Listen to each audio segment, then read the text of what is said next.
Good day, viewers. My name is Emwinghadeva Unity Akugbe, and our business name is Delight Food, and we are into plantain flour production.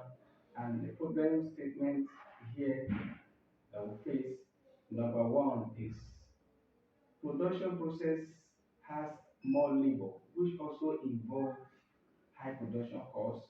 And number two, as 20 to 25% yielding are generally low.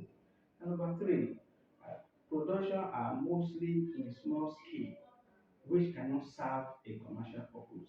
And number four, the awareness of this natural product like plantain flour, which has a lot of health benefits, has a low percentage of awareness in the rural and the urban environment.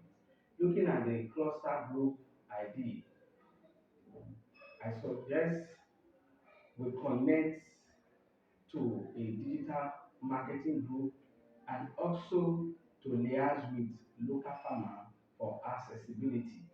And also looking at the value proposition, we are going to promote a quality health globally and also to produce in a larger quantity for food supplements. Thank you.